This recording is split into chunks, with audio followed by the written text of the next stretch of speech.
All right, thank you everybody, and welcome to our year-end tax update. I know this is the one CPE that everybody looks forward to. This is why we save it for the end of the year, because you have all year to look forward to it. Again, my name is Mark Heath. I am Partner and Director of Tax Services here at McKonly Asbury, and McKonly Asbury is a full-service accounting firm with offices in Camp Hill, Lancaster, and Bloomsburg. And some exciting news to share. Effective January 1, we will have a fourth location in Center City, Philadelphia. So if you didn't see the press release on that, it's very exciting for us and for all of our clients, hopefully as well. You can read on there all of the industries that we serve and everything that we do. So, and don't hesitate to contact us if you have any questions or want to talk about anything. Right out of the gate, we have our first polling question. So those of you out there who need CPE, you want to be paying attention right now. This is a little earlier than usual, but let's get one done right away. So if you wish to receive CPE for attending today's webinar, you're going to want to select yes. And if you don't, I mean, I guess you could still say yes, but if you don't, probably just say no, save somebody some admin time. And so take care of that. We're going to give everybody a few seconds here to make sure they get their CPE. So today, we're going to be talking about a whole list of things. And why is the slide? There we go. We're going to be talking about the current tax law, the current state of things, and how we got here. We're going to be talking about what's potentially coming in 2026. After that, we're going to talk a little bit about everyone's favorite topic, the employee retention credit. And then we're going to be moving on to Internal Revenue Code Section 174. I'm sure all of you know right off the top of your head that that deals with the capitalization of R&D expenses. We're going to get an update on that. And then we're going to be moving on to a Supreme Court case that has potentially huge ramifications in the tax world. And then we're going to talk about two other things which aren't directly tax related, but for some reason, anything that's not audit or cybersecurity just seems to be dumped into the tax bucket. So we're going to be talking about the new Federal Corporate Transparency Act and the PA annual reporting requirement. All right, first up, current tax law and how we got here. If you've been paying attention over the years, we've talked a lot about the Tax Cuts and Jobs Act. That was passed at the end of 2017. Everything pretty much took effect in 2018. There were a number of provisions that were deferred until future years, one of which is 174 that we're going to talk about later. But again, quick review, the highlights of that. For C corporations, and this is very important when in this whole puzzle of everything, lowered the C corporation tax rate to a flat 21%, and that is permanent, meaning that without legislation, that will live on in perpetuity forever. And that was a drop from a max rate of 35% prior to that. That was done largely to put C corporations on an equal footing with C corporations and just general businesses in the rest of the world and the tax rate that they were paying to make United States corporations competitive. So put them on equal footing. And that, you know, it got a lot of headlines, but honestly, C corporations as a percentage of total federal revenue don't pay a whole ton of tax. So it's not this massive change that everybody, you know, kind of likes to point to sometimes. The C corporations that are out there, it did greatly increase their cash flow, which they've, you know, done various things with. But that, again, that's permanent. And the reason I'm harping on this is because this is kind of our measuring stick for tax across the board. And I'll explain why later. So individuals, this whole next slew of stuff is all related to individual taxation. Some of it might sound like business taxation, but it relates to businesses that the income of which then flows through to the individual. So it really truly is individual taxation. These are all slated to expire after 2025. So we'll explain why later. This lowered the top individual tax rate to 37%. It was at 39.6%. It increased the rate bracket spread, and what that means is it lowered the. I guess it increased the ceiling at each rate bracket. So if previously the 25% rate bracket, and believe me, I don't know the specific numbers of all the rate brackets. If you want to know them, you can Google them. I'm not going to sit here and tell them to you. But it said you can earn more money and that's going to be taxed at a lower rate. So your incremental tax rate only goes up as you earn even more money. So this is a good thing for all of us out there. It allowed for a 20% deduction against flow-through income. That's commonly known as the QBI deduction or qualified business income deduction, Section 199A. And that was a reaction to the 21% rate for corporations. So if you look at this and say what happened was they lowered the corporate rate to 21%, and then individuals with flow-through income coming from S corporations and partnerships, they said, well, hey, you lowered their tax rate to 21%. We're still stuck at this 37%. Like, that's great and all that you lowered it from 39.6 to 37. But we're going to need a little bit more to get on a level playing field with C corporations. So they said, okay, we're just going to give you this arbitrary deduction where only 80% of your flow through income is taxed. So when you do the math, that gets you still better off it gets you better off when you take into account the double taxation that C corporations experience. So that kind of kept everybody happy. We increased the standard deduction, and you can see in the fine print there, but it eliminated personal exemptions. This, in my personal opinion, was a bit of a bait and switch because they never actually told you about the elimination of the personal exemptions. That didn't make the headlines. All they talked about was how they doubled the standard deduction, which is great and all. But before we had a lower standard deduction, but then we got personal exemptions. So you kind of got back closer to the standard deduction without having to itemize. But what it served to do then is increase the threshold of things you had to spend, mortgage interest, charitable contributions, in order to get above that standard deduction amount. So it did serve to simplify things because it greatly limited the number of people or percentage of taxpayers who are now itemizing deductions. So it did simplify things a little bit, but there's always a downside. There's always an unintended consequence. It also, we saw a drop in charitable contributions because people are no longer getting a tax benefit for them that they wouldn't get otherwise. I can remember sitting in a policy meeting with one of our Pennsylvania senators at the time and asked him and said, because he had just gotten done talking about how the mortgage interest deduction was so very important to home ownership, et cetera, et cetera. They needed to keep that in there as an itemized deduction. And I said, well, then what about charitable contributions? Don't you think that's going to go down because of this? And his response was, well, we see people making charitable contributions out of their disposable income, not for the tax benefit. And so you can see right there how they kind of, justify anything, talk out of both sides of the mouth.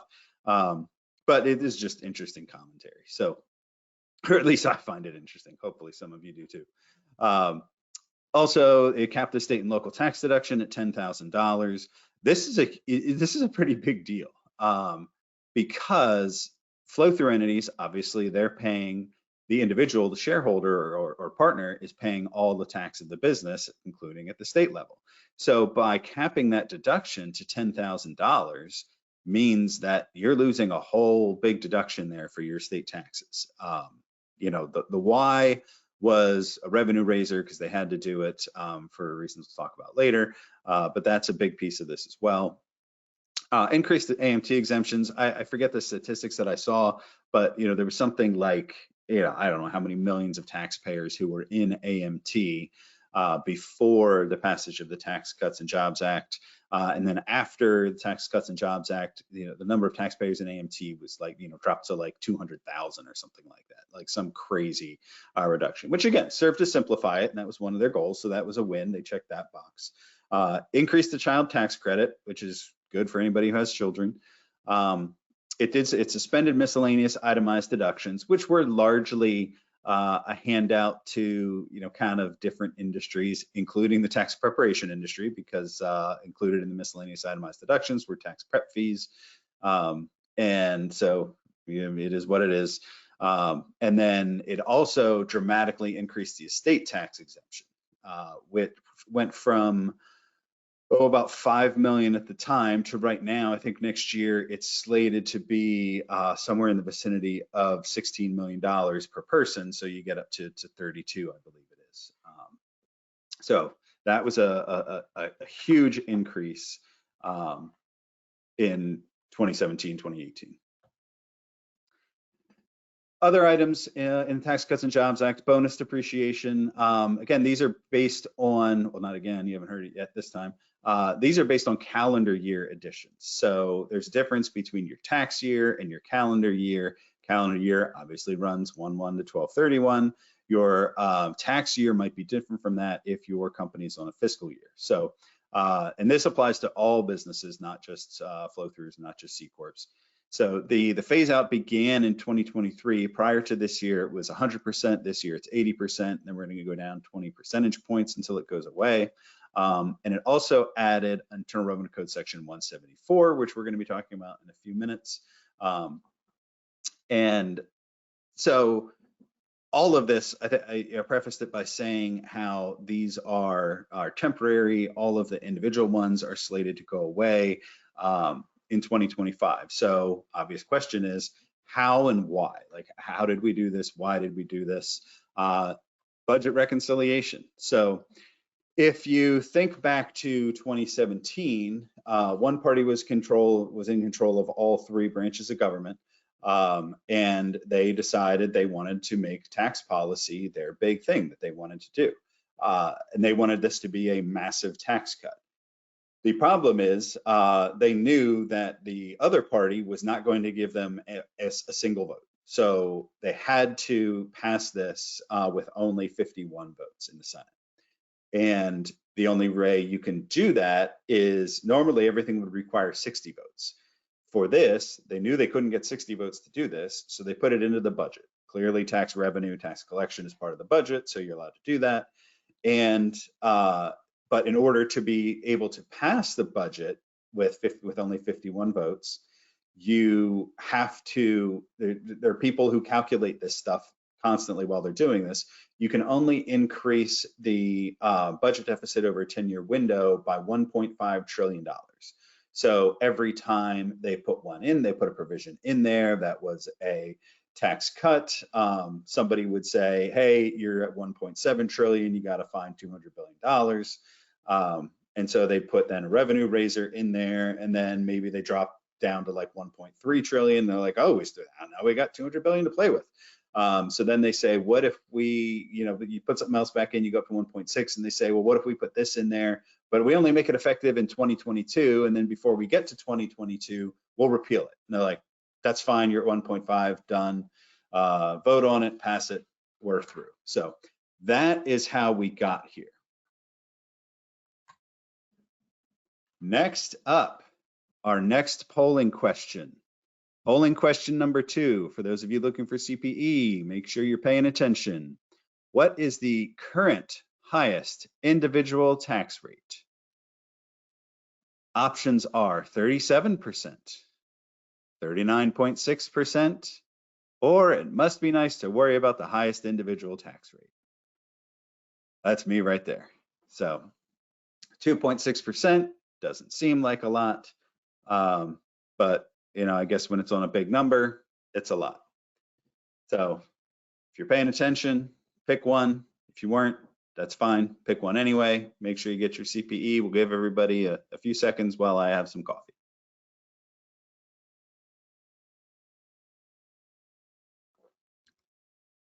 All right, hopefully everybody got their CPE in there. All right, so 65% of you got 37%. That is correct. 20% of you live in the same boat with me. Just thinking it must be nice to be in the highest tax bracket. And again, every meeting I go to, with clients, how do I pay less tax? I don't want to pay any tax. Well, you know what? We don't like to pay any tax, but I know lots of people who aren't paying any tax because they're not making any money. I'd rather make money and make some tax or pay some tax. So as we said, all of this expires in 2025. So then what happens in 2026? Well, in 2026, we are all going to be able to pull out our master tax guides from 2017 to say what were the rules in 2017. And we're just going to go back to them. Like we said before, C corporations, that rate is permanent. So that is going to stay at 21%. That's not changing. Individuals, the top rate goes back to 39.6%. All those brackets get compressed. So your incremental tax rate, meaning the rate, the next dollar that you earn, that's going to get taxed at a higher rate. That's going to change for the worse. The standard deduction is going to go back to what it was. Personal exemptions come back. And the QBI deduction, this is the big one, that is gone.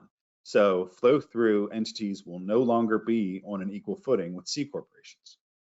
The SALT cap, that's the deduction for state and local taxes. And your itemized deduction, that's gone, so that you can go above that $10,000 cap. The AMT exemptions will be reduced, which means probably there's going to be a whole bunch of people back in AMT. And the estate tax exemption goes back to about $5 million. Now that will have been increased for inflation. So I think that would end up being at like 6.5 in 2026, if all this actually happened. So we get to, my big thing is, all right, great, that's a lot of information. Like, so what? What am I supposed to do with this information? Like I said, here's everything I just went through. But when you look at the effect of this, the flow through maximum income tax rate, 39.6% plus state taxes. Now you're going to get a deduction for all those state taxes, so that helps a little bit, but it doesn't make up for it. But the problem is too, because we said the AMT exemptions are going to go down, your SALT deduction, your state and local tax deduction, is most likely going to be limited by AMT, kicking you back into AMT. So this is like Plinko. If those of you who were the Price is Right watchers, the Plinko game where you have to stand at the top of the board and you're aiming for that center bucket that's like $5,000. You drop a little Plinko chip in there, aiming for the $5,000. Well, that's what we do with all of this. That's what everybody out there does with their 1040s, with their individual taxation. And you drop the Plinko chip, aiming for the 5,000. It hits one of the little pegs, it shoots this way. It hits another peg, it shoots back the other way. Well, that's what happens. So you're like, oh, great, we get the SALT deduction. And then they're like, AMT comes in and limits your SALT deduction. So it's all, you have to go through this process of seeing which way everything's going to go when you actually have the numbers. So it's like, okay, well, what do we do about this? The C Corp max tax rate is, including state taxes, is going to be like 25%. There is no AMT for C Corps anymore. So they would get a full benefit of their state tax deduction. But then on the other side, you have double taxation. So we have a whole slew of things to deal with here. So right now, we have a lot of flow-through entities that are dealing with the complexities of income flowing from an S Corp, flowing from a partnership to an individual, to a trust, to this, that, and the other thing.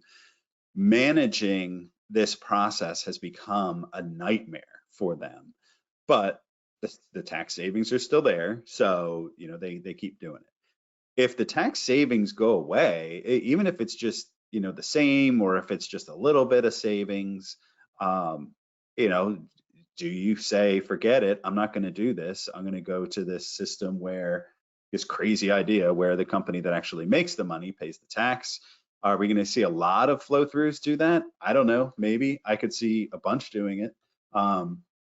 One of the big benefits to S corporations and flow throughs is this idea of you're building up your basis and your stock or your interest, so that somewhere down the road, when you sell your interest, you've built up your basis, your gain on the back end is much less. That's great, but what we're seeing now is a trend in family-owned businesses setting up trusts that are designed to just roll from one generation to the next. And so you essentially, you're never going to sell. And we have these conversations and we say, well, one, you talk to any family business, in generation 1 or generation 2, you say, are you going to sell? The answer is always no. They're never going to sell. Whether or not they're not, they're going to tell you the answer is no.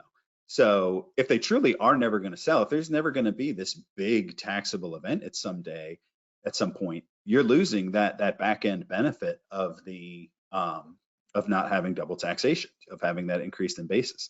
So these are all the things you have to be thinking about. And the question comes up, could this be the end of flow through entities? Maybe, maybe not. There's a lot of things that have happened in the past 3 years that I thought would never happen. Maybe this is one that's going to happen in the next 3 years. Who knows? So now you might say, okay, well, what about you and me? How does this apply to me? What can I do to plan for this, et cetera, et cetera?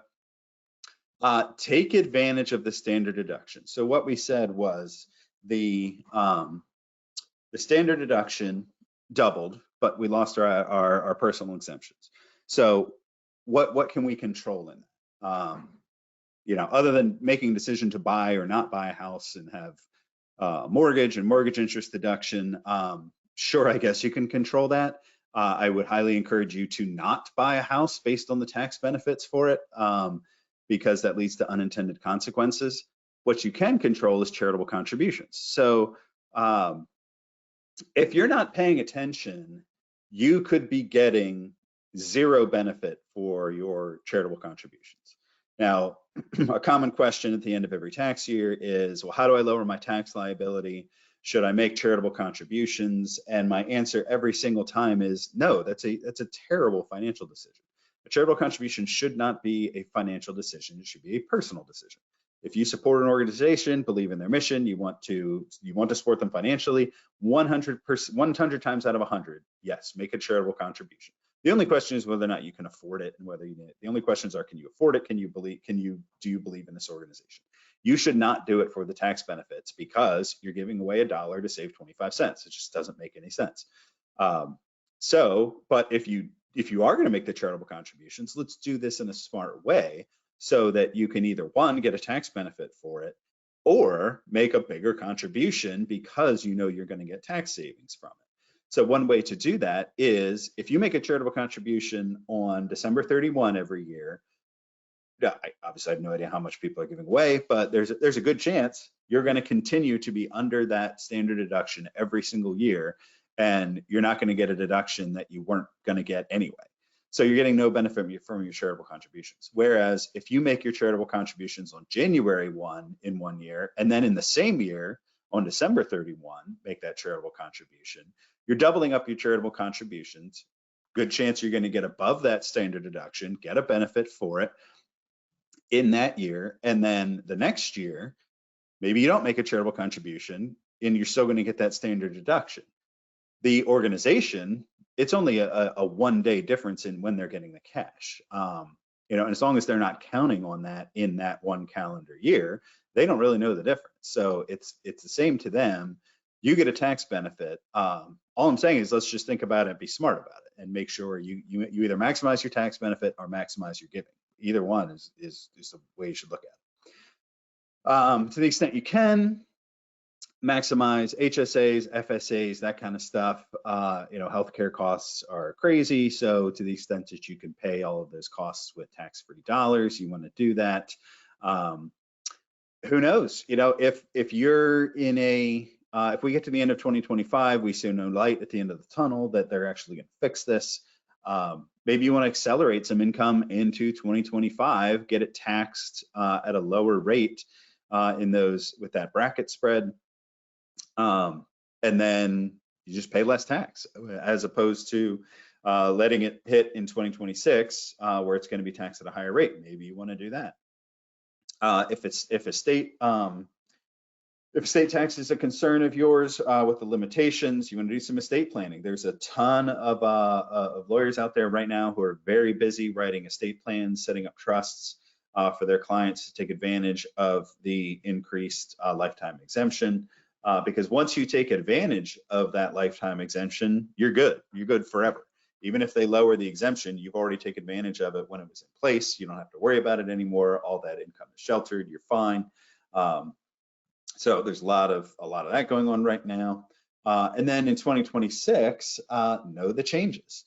If you're going to make a 10,000 charitable contribution in 2025 or in 2026, know what it's worth, because that $10,000 charitable contribution in 2025 might be worth a lot less than it's going to be worth on January 1, 2026, because higher rate that you're going to offset and a combination of that lower standard deduction, you're going to get chances are you're going to get a better benefit for it, or a bigger benefit for it in 2026.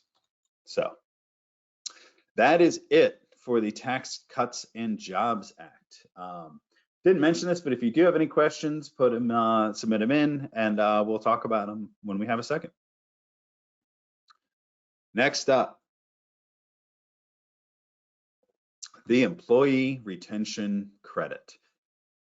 I mean, thank goodness it slowed down. I couldn't turn on the radio in my car without hearing commercials for the Employee Retention Credit, and as somebody who lives in this world, it would make me like visibly angry. People thought I had road rage. No, I was just screaming at this dude on the radio who was telling me for the 10,000th time that I was eligible for $26,000 refund for every employee that we kept on payroll during COVID, because there are just countless companies out there that got bamboozled in this for aggressive marketing. So what's the IRS doing about it? Officially, they're sending out warnings, they're sending out clarifications. You might have heard they just put a moratorium on the processing of applications. Now, it doesn't mean they're denying the applications. They just said, look, we're not going, and this was back in September, they just said, look, we're not going to look at these until at least January of 2024. So you can submit them and we're going to get them and we'll put them on the shelf, but we're not going to look at them. They hoped that would stop or at least slow down the number of fraudulent applications. The number of applications did slow, so it did help. But it's still there, and the commercials slowed down. So I'm a much nicer person driving now. And unofficially, and this is, there's no way of measuring this. This is just what we hear. They've shifted 90% of their enforcement division to ERC compliance. You may have seen the headline. They just sent rejection letters to 200,000 applications. Now these were low-hanging fruit. This was somebody sent an application for a refund and somebody cross-checked it with the original 941. Turns out there was no 941 ever filed because they had no employees, or they cross-checked it with this thing over here and they're like, oh, you weren't even in existence until 2022, so how could you have survived COVID? So that was the low-hanging fruit that they rejected. So that's the first that we're seeing in this enforcement thing. So quick recap. As I said, these have slowed, but the stuff I would hear that would drive me nuts. These ERC experts, mask mandate. If you had to wear masks, then you qualify. If you had to have social distancing, you qualify. Did you have supply chain issues? Well, who didn't? You qualify.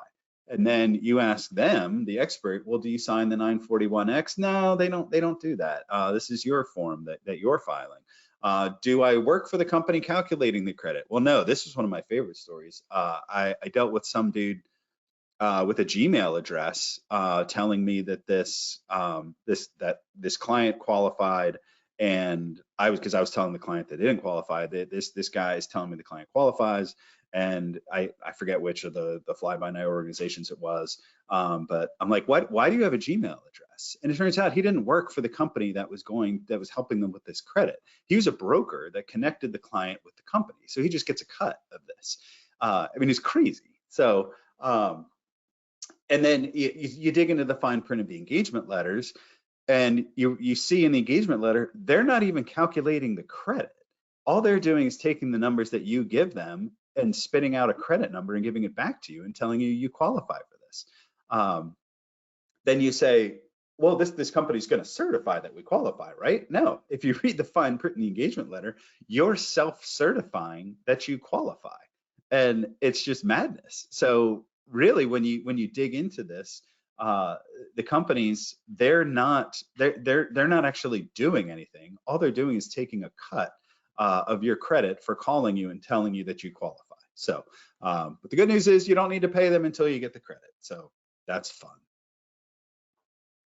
So what are the actual rules? And the reason we're going over this is we are still doing legitimate qualifying applications for companies who either just, they weren't aware, they never actually looked into it, they assumed they didn't qualify, or they just got scared because there was so much bad press around it. They're like, we don't want to get messed up in this. They're still out there. So quick recap. If you have a greater than 50% decrease in gross receipts, that 50% is actually 20% in 2021. When you compare the calendar quarter of 2020 or 2021 versus the same calendar quarter in 2019. So if you had a big drop in gross receipts, you could qualify, and that one's a no-brainer. The IRS isn't going to question those. They might ask for some backup. Maybe they'll pull your tax returns and see if those numbers make sense. But that one's a no-brainer. The other ones are if you were shut down by a government mandate.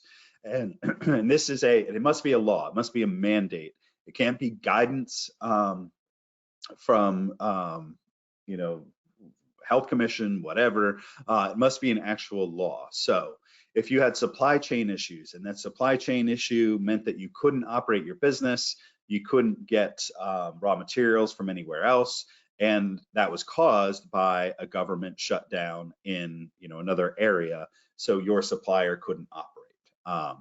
Customer issues, generally, we do not see that qualifying. The IRS has made it very clear. When you say, well, my customer was forced to stay home, there was a stay-at-home order, they couldn't come shop at my store, the IRS will say, well, then you would have had a greater than 50% decrease in gross receipts, right?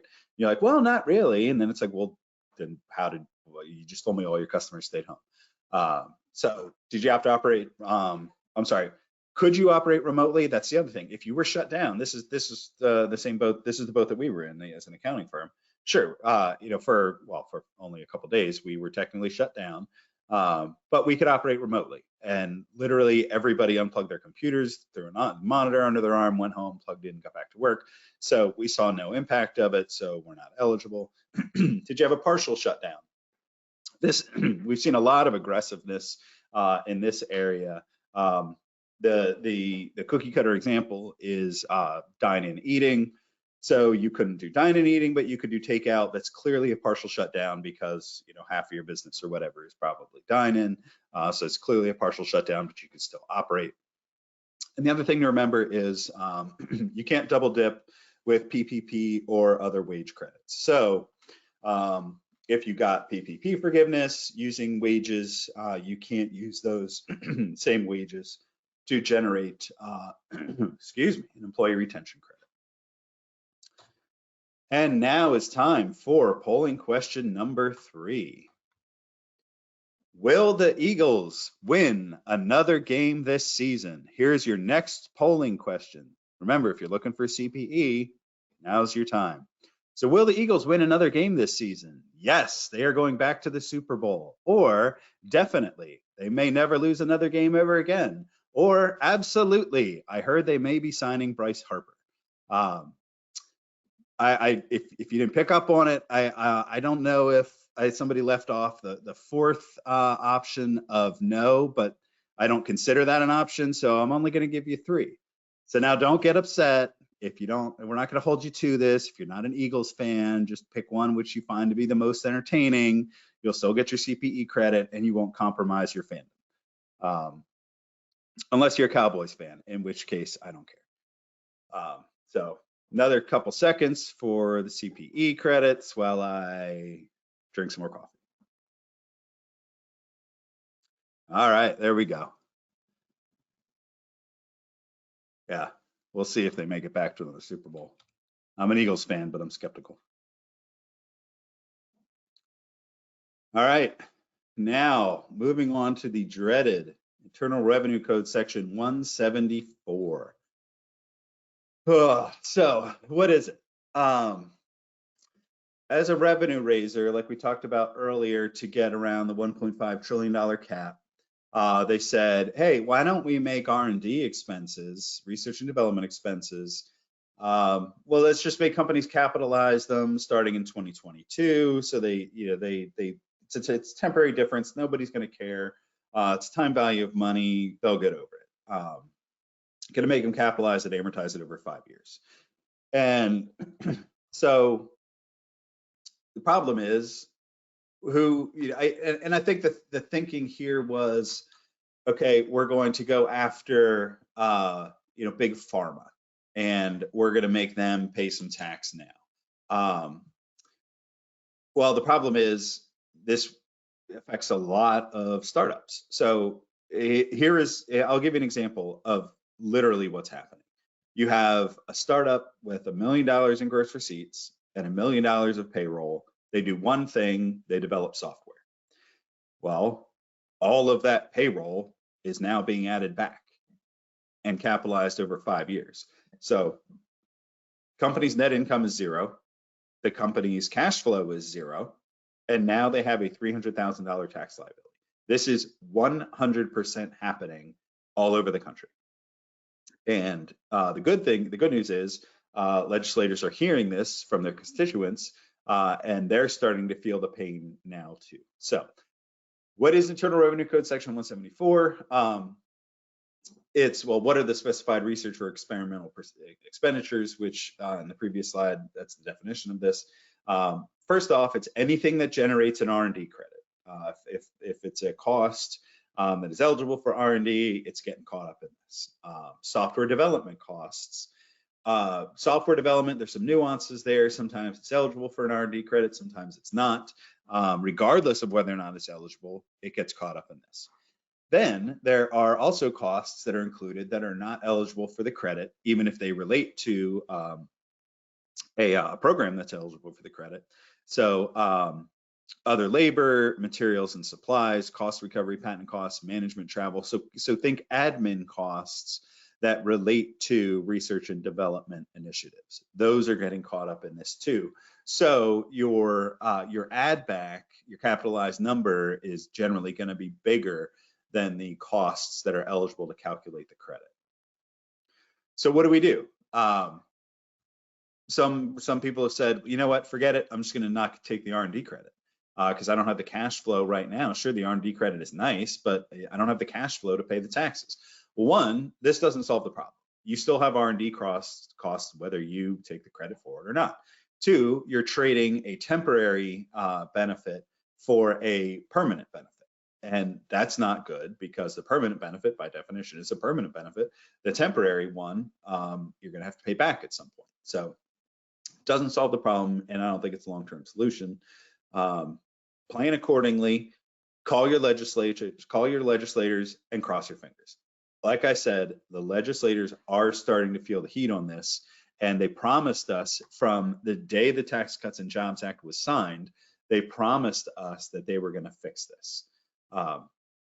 I just had lunch yesterday with someone who has a direct line of communication with an individual who used to be a U.S. congressperson, and this U.S. congressperson behind the scenes has been tasked with sitting down with members of Congress on both sides of the aisle to get them to figure out how they are going to repeal this.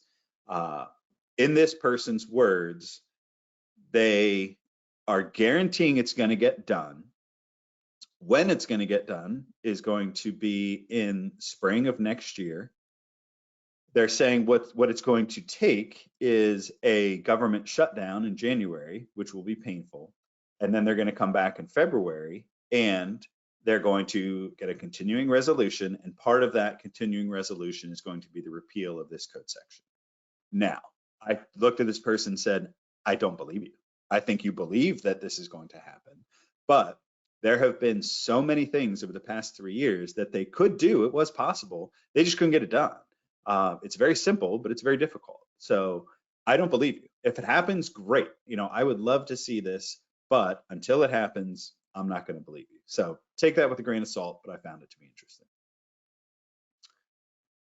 All right, we are completely shifting gears over to a Supreme Court case that, in theory at least, has the potential to completely transform our US tax system. So it deals with a question of, can income be taxed before it's received? Right now, that answer is sometimes. From the IRS's standpoint, it's an administrative, they call it an administrative convenience, that we're going to collect the tax. Many times it does match up with cash flow. And so we call it an administrative convenience. But then the argument in this case is that it's a constitutional mandate that you can't tax income before it's received. So what this has to deal with is called, is from Internal Revenue Code Section 965 that was passed as part of the Tax Cuts and Jobs Act. It's a one-time tax on foreign income that has not been distributed yet. So undistributed foreign income, you can permanently reinvest overseas and take the position that it's never coming back to the US, and so it'll never be taxed until it does. Well, when we changed the tax code to kind of a purely domestic tax code, all of this offshore income that hadn't been reinvested in the US yet was set to be permanently untaxed. And so they said, well, that's not okay. We're going to do this one-time tax, undistributed earnings, you got to pay tax on it. And this case is over a $15,000 tax bill. So it's a couple who owned about 10% in a foreign company, and they had this. They had these undistributed foreign earnings, and they got a tax bill for $15,000, and they're saying this is unconstitutional. I can't be taxed on it until I actually get the earnings. Clearly, this is not a couple that is just randomly doing this. Clearly, they're funded by special interests. And honestly, I don't know what the right answer is. I don't know which would be better. What we're guessing is going to happen is that it's going to be a very narrow opinion, where it's whichever side that the Supreme Court comes down on, they're going to say, here's the answer, but it only applies to this specific scenario. However, there's been lots of things, again, over the past 3 years that have happened that I never thought would happen. So it is entirely possible that they could come in with a broad decision that it is unconstitutional to tax income before it is received. So what would that mean? That would essentially mean that flow-through entities are done, because they would only, if they say that all the income flows through to the owners and is taxed at the owner level, this would change it to that only the cash that comes into the individual owner is taxed. So they would only be taxed on distributions, which that's not going to work for. I mean, we'd run out of money in an hour and a half. Would this change accrual basis? So would all companies be forced to go onto the cash basis of accounting? It would say, it would completely eliminate the question of a wealth tax, and it would also completely eliminate, and these are issues on the other side. If they did say you can tax income before it's received, that opens the door to a wealth tax. So your general overall wealth, I think they'd clearly put a cap on it, can be taxed regardless of whether or not you've realized the income from that. Unrealized gains, just think of a stock that you bought for 20 bucks, it's now worth 30 bucks. Can the IRS tax that $10 gain before you've actually sold the stock? Those are the ramifications for this. So it doesn't just apply to big businesses, it could apply to every single one of us. So that's why I say it's potentially such a big deal. All right, polling question number 4. Polling question number 4. If you need CPE, Your next polling question is right now. Is Die Hard a Christmas movie? This is a shout out to one of my former coworkers who he and I always had an argument about this. Yes, no, or if you have no idea what Die Hard movie is and you just thought it was a car battery, I would suggest you select the third option. There is a video out there of Bruce Willis, I believe he was at the Oscars or something, where he said on stage, Die Hard is not a Christmas movie. So I thought to begin with, but I appreciate Bruce Willis clarifying that for all of us.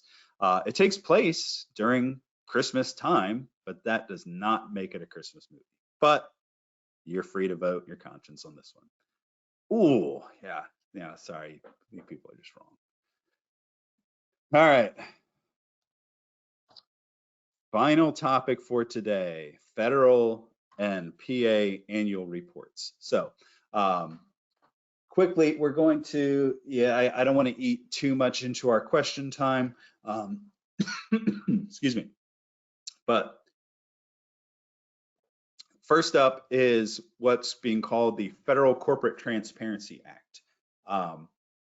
This is something where businesses subject to limitations must file a form with the federal government that says, here's who we are and here's who owns us, or at least who our beneficial owner is. And you would think that this would be pretty straightforward. And you would think they're probably going after big companies, right? Making sure we know who owns what. It's actually the opposite. It is not straightforward, and they're not going after big companies. What they're going after is all of the shell companies that income is funneled through, and this is going after fraud. And as we found out, it's really, really hard to find fraud and tackle fraud without making the rest of us feel some pain too. So doesn't matter, legitimate business, you're going to have to do this. So corporations, LLCs, partnerships, and if you are a beneficial owner of a corporation, LLC, or partnership, you are going to have to file this too. The bright line test is if you own or control more than 25% of an entity that has to report you are a beneficial owner, you must report also. The gray area is if you exercise substantial control over a reporting entity. What does that mean? If you are a 1% owner in a company with 99% ownership in somebody who is completely silent and has abdicated all decisions over to you, you're probably a beneficial owner because you own or you have substantial control over that entity, even though you only own 1%. So what information are they looking for? Name, address, state information, EIN, and here's the fun part for the beneficial owners, date of birth and identification. So you got to send them your driver's license, passport, something else. This is where it gets fun and exciting. So next question is, well, when do we have to file this? Here's the only good news. They are giving us a ton of lead time. So existing companies that are in existence before 1/1/24, you have a year. So you have to file before January 1, 2025. Newly formed companies, so if you form after 1/1/24, you have 30 days of formation. Although these should be fairly straightforward because when you're forming the company, you have all the information right there in front of you. You can do it all at once. Here's the next tricky piece is if you make any changes. So if there's changes in ownership or changes in control, you have 30 days to file any changes. So you have to keep track of that. How are we going to file? They're telling it's going to be electronic. They're also telling us that 1/1/24, the portal is going to be up. You're going to be able to do all this stuff on day one. We'll see if that actually happens. But point is, you can't do it now. But you're supposedly going to be able to do it on January 1st, 2024. What happens if I don't file? Think foreign compliance. So if the foreign bank account thing, if you have $10,001 in a foreign bank account and you don't file the FBAR report, they can hit you with a $10,000 penalty. That's the penalties we're talking about, $10,000 plus. I'm sure it's going to be applied on a per entity basis. per year. So as you see, and I'm sure they're going to increase those penalties if you willfully disregard those rules. So back to who's going to need to file, there is a large company exemption. So if you have more than 20 FTEs and more than 20 FTEs are employed in the United States, that's the other thing, they got to be domestic, and you have an operating presence at a physical office in the United States, and you have more than $5 million in gross receipts, excluding foreign, they have to be $5 million in domestic gross receipts, you are exempt from this. So they are going after the smaller companies because that's where they see the fraud happening. These shell companies that don't actually do anything. The big problem is real estate companies. So real estate companies often don't have employees, and if they're, every single rental property that's in its own LLC is going to have to file this. That's going to be a pain in the butt for a lot of people. Good news is most tax exempt entities will be exempt. Here's some resources that you can follow to read more about this to your heart's content. When you get slides, those links will be in there. Go ahead and check them out. All the exemptions are listed in there. Now you say, you know what, Mark, I got enough on my mind. I really don't want to deal with this. We do have a solution for you. So a company that we've worked extensively with over the years, name is Harbor Compliance. They do all of this. They can do all of this for you. They are set up, they have systems set up so they can pull all of the public record data. So all that information about data formation, state of formation, everything else, they can automatically populate that into their system because it is public data. You just need to know how to find it. You provide them with your beneficial ownership info, and they can help talk you through that. They prepare and file on your behalf, and then they track everything to make sure you're compliant, make sure that all the filings are complete and they have them on record. And there's a link there when you get the slides. There's the link. You'll be able to click on that, learn all about what Harbor Compliance does. Like I said, we've worked with them for years. They do a fantastic job. They can help you out with that if you're interested. Now, the significantly less complex, and this is more of just an inform, the Pennsylvania annual reporting. Pennsylvania is one of those states that has never had an annual report that you needed to file if you were a for-profit entity. Well, that's changing. So this is effective for 2025. Who needs to file this? Every single entity registered to do business in Pennsylvania. So don't think you're getting out of this one. When do you have to file? Corporations, for-profit and exempt have to file by June 30th, LLC September 30th, everybody else by December 31st. There's a link there where you can get the details from PA. I don't think they have the forms out yet, but this one's going to be a little more simple. It's going to be along the same lines as other states' annual reports, just Pennsylvania's doing it now. Harbor Compliance does this as well. And if you have filings, annual report filings in other states, they can help you track all of those as well. So that is it. You can now look at my picture. That's a very old picture. And my contact information is on there. Feel free to reach out with questions. If you do have any questions, feel free to put them in the chat and we will address it. I did get one question. Somebody was looking for a no answer for the Eagles. I'm sorry, that would have been wrong. I didn't want you to put anyone in a bad position. And they said go somebody, some team that's never won a Super Bowl. I'm not even sure who they are. I was just at a meeting this morning going through all of this and got a ton of questions around why can't they get this done? If this 174 thing is such a horrible thing, why can't they get it done? Well, here's why, and here's where the politics come into this. So if you recall, when the Republicans were in control, they passed the Tax Cuts and Jobs Act, and then now they want to fix it. And here's the crazy part, the Democrats want to fix it too.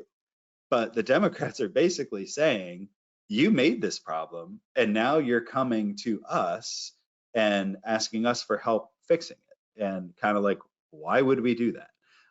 So that just speaks to the state of our government, where it doesn't matter. I mean, it doesn't matter which side you think is right. They both do this. One side does what they want to do, and then when problems arise, they look to the other side for help. And the other side says, "Why would we help you? You created this problem. Fix it." So it goes both ways. But yeah, getting a lot of questions now about talking about other teams that aren't relevant to the conversation.